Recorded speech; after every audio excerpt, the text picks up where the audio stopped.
My friends, it is January 2026. I've made a decision. In the world that we live in today, my sessions about Auschwitz must carry a universal message for the younger generation.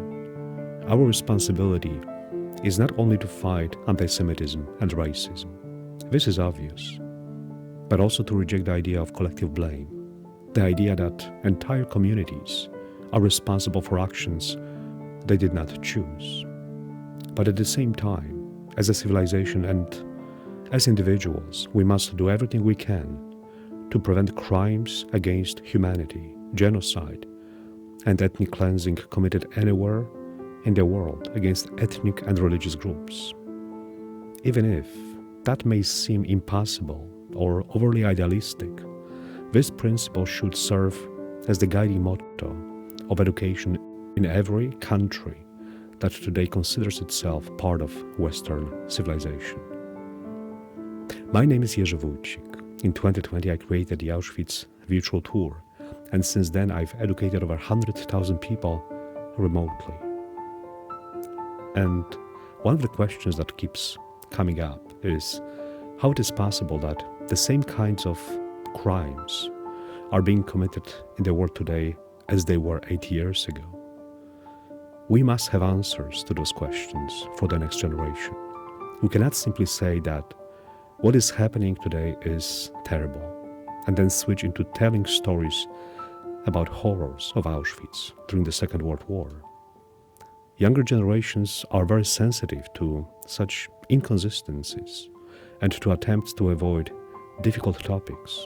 Teaching about the Holocaust, teaching about Auschwitz, is not just about recounting history.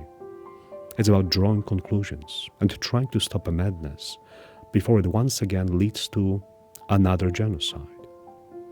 The story of Auschwitz is not a chapter of the Jewish history alone, nor a catastrophe confined to one nation or people. It is a warning to all humanity.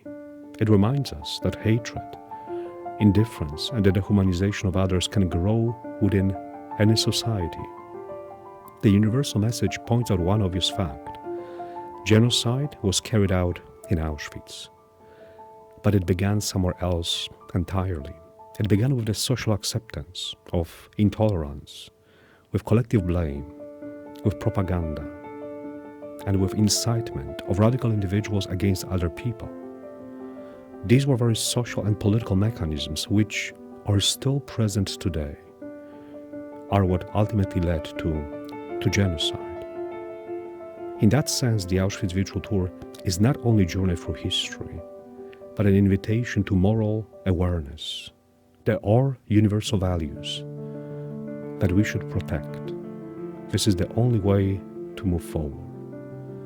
This project was never meant to serve any ideology or national agenda. Its purpose is to protect historical truth and to confront us with how genocides and other atrocities come into being. Auschwitz Virtual Tour is a combination of my drone footage, films, and historical photographs.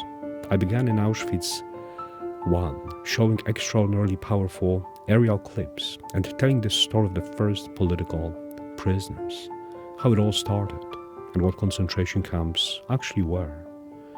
Then I move on to Auschwitz II, Birkenau, presenting it from above, entering the wooden barracks and stopping at the Judenrampe. I recount deeply moving stories of the final moments of Jewish families, showing images from the Auschwitz album and also pictures of the suitcases, glasses, and shoes. Next, I describe in detail the process of extermination, eventually taking the camera inside the building of the only surviving gas chamber and crematorium. After that, I walk around the ruins of the destroyed gas chambers in Auschwitz II, Birkenau.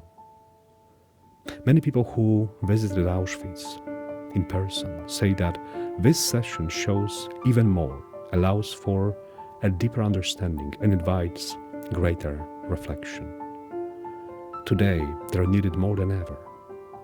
Never again, for anyone, anywhere in the world.